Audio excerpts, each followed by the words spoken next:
Assalamualaikum warahmatullahi wabarakatuh. Om Swastiastu, salam sejahtera bagi kita semua. Perkenalkan, saya Fernanda Dewanti dengan NIM 230951106 dari kelas D. Di sini saya akan membahas laporan praktikum bakteriologi dan mikologi veteriner. Adapun pokok bahasan, yang pertama ada pengenalan alat lab, membuat media dan isolasi.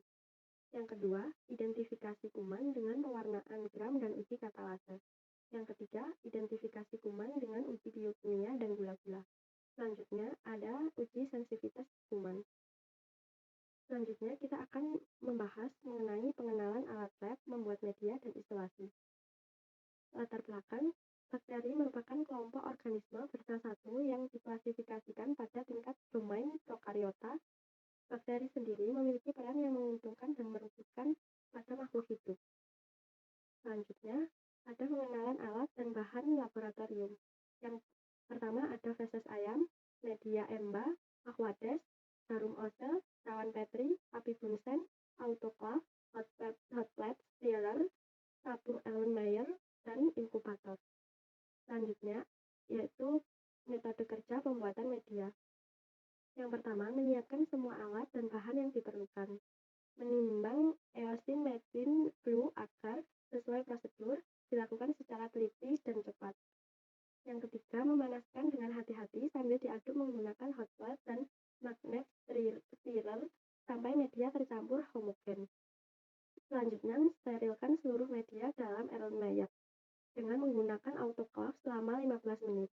Setelah disterilisasi dan medium masih bersifat cair, medium dapat dituang pada cawan Petri steril secara aseptis. Selanjutnya, medium yang telah dituangkan ke cawan Petri diinkubasi menggunakan inkubator selama 24 jam dengan posisi cawan Petri terbalik. Media EMBA yang telah memadat selanjutnya siap digunakan. Selanjutnya, merupakan gambar dari hasil pengamatan. Sebelah kiri terdapat media selektif dan sebelah kanan media umum. Selanjutnya, pembahasan. Yang pertama, pembahasan pengenalan alat dan bahan lab. Cawan Petri digunakan sebagai tempat pembuatan media Ocel untuk proses inokulasi. Jarum besi yang panjang dan tajam digunakan untuk memindahkan zat padat ke dalam media cair. Inkubator untuk menginkubasi dan menumbuhkan mikroba pada suhu optimal. Erlenmeyer digunakan untuk mencampur, memanaskan, dan mensterilisasi media kultur. Hot plate stirrer untuk memanaskan larutan dan mengaduk larutan dengan pengaduk magnetis. Autoclave untuk mensterilkan alat dan perlengkapan. Media base untuk merupakan bahan untuk membuat media penumbuh bakteri. Aquades untuk mengencerkan serbuk media base.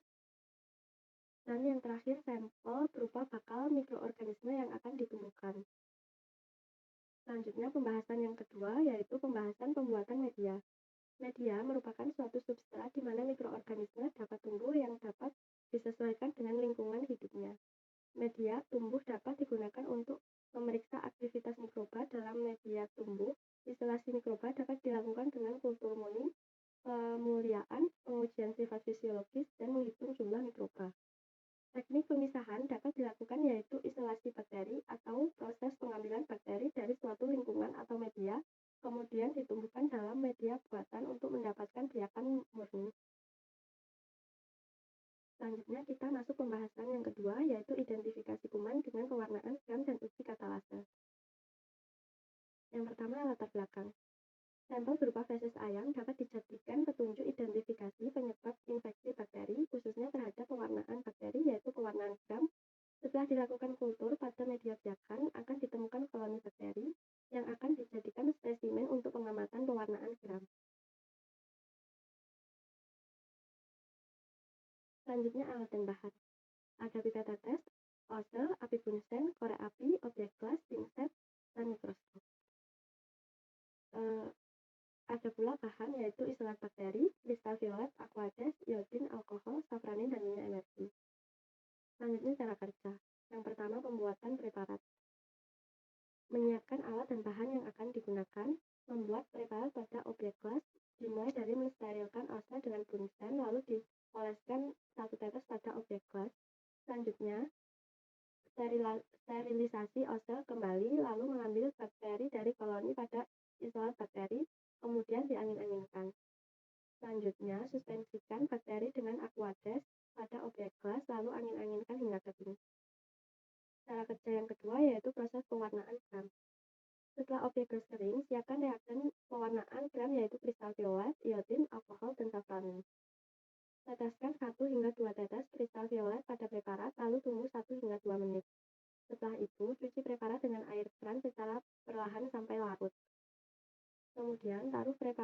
lalu teteskan iodin dan tunggu 1 hingga 2 menit. Sama seperti sebelumnya, preparat dicuci kembali. Selanjutnya, teteskan alkohol sebagai zat peluntur 1 tetes, kemudian tunggu 30 detik lalu dicuci kembali. Teteskan safranin 1 hingga 2 tetes, lalu tunggu 1 hingga 2 menit, kemudian cuci dan diangin-anginkan hingga kering. Yang terakhir, lakukan pengamatan dengan mikroskop dan tambahkan minyak emersi pada preparat.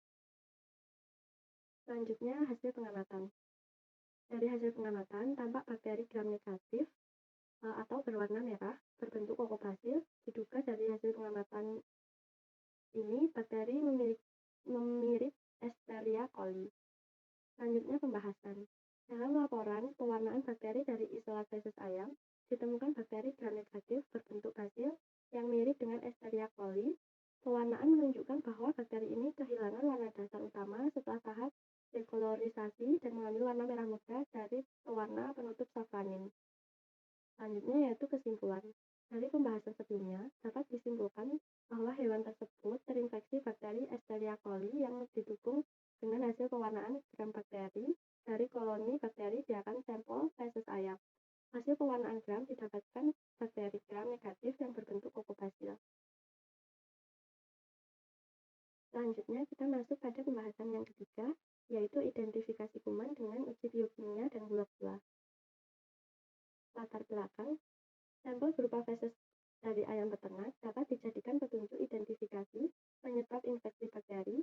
Identifikasi bakteri merupakan tahap lanjutan dari isolasi bakteri yang bertujuan untuk mengetahui sifat biokimia bakteri dengan melakukan pemupukan pada berbagai macam media. Selanjutnya ada alat dan bahan. Yang pertama, tabung reaksi, tak tabung reaksi, api bunten, inkubator, needle, hose. Media, TSI akar, tim medium, reagen COVAX, MRVP medium, SDA, glukosa. Selanjutnya pembahasan. Dari pengamatan yang telah dilakukan, diperoleh bahwa hasil uji biokimiawi dapat dijadikan identifikasi lanjutan penyebab infeksi bakteri pada ayam. Uji biokimiawi bertujuan untuk mengamati kemampuan fermentasi karbohidrat atau TSIA dan uji glukosa, pergerakan bakteri, produksi asam MRVP, dan pemanfaatan karbon sebagai sumber pertumbuhan yaitu SCA. Selanjutnya kesimpulan. Berdasarkan pengamatan yang telah dilakukan, hasil uji biokimiawi dapat digunakan untuk mengidentifikasi penyebab infeksi bakteri pada ayam, yaitu yang pertama media TSIA. Uji menggunakan media ini hasilnya negatif dan bakteri yang diuji tidak dapat memfermentasi gula apapun. Selanjutnya media SIM. Uji ini teridentifikasi positif E. coli dengan produksi indel yang positif ditandai dengan adanya cincin berwarna merah. Selanjutnya media MRVP. Hasil uji negatif. Hal ini dikarenakan bakteri yang diuji tidak mampu memfermentasi gula dengan cara campuran dan tidak menghasilkan cukup asam. Selanjutnya media SCA teridentifikasi negatif E. coli karena media yang tetap berwarna hijau. Yang terakhir ada media glukosa teridentifikasi negatif karena warnanya yang tetap atau tidak ada perubahan pada media. Selanjutnya kita masuk pemaparan materi uji sensitivitas kuman. Yang pertama ada alat dan bahan. Ada cotton swab, cawan Petri, Erlenmeyer, api bunten, jarum ose, penggaris, inkubator, magnetic heater steril, lamina airflow, pinset, isolat bakteri murni, Meller hintin akar, alkohol, encephalilan 0,5, William, papetis. Selanjutnya cara kerja. Yang pertama, pastikan semua alat dan bahan steril, usapkan suspensi atau biarkan bakteri secara merata pada MHA, letakkan kertas cakram antibiotik yang terdiri dari streptomycin, doxycycline, chloramphenicol, dan bacitracin menggunakan pinset. Inkubasikan 24 jam dengan suhu 30 derajat Celcius. Yang terakhir, hitung diameter zona hambat menggunakan penggaris. Selanjutnya, hasil pengamatan, yaitu doxycycline memiliki panjang 23 mm, bacitracin 20 mm, streptomycin 25 mm, dan chloramphenicol 24 mm. Selanjutnya pembahasan. Doxycycline merupakan antibiotik dari golongan tetrasiklin yang larut dalam air dan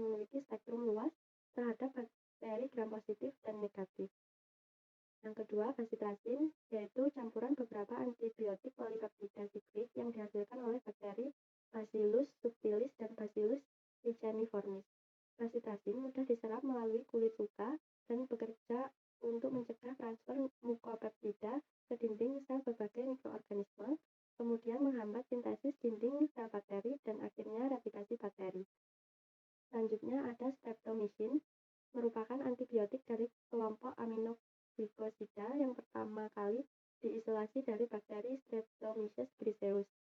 Streptomycin memiliki kemampuan untuk menghambat sintesis protein bakteri yang membuatnya efektif dalam membunuh berbagai jenis bakteri, terutama bakteri gram negatif dan beberapa bakteri gram positif.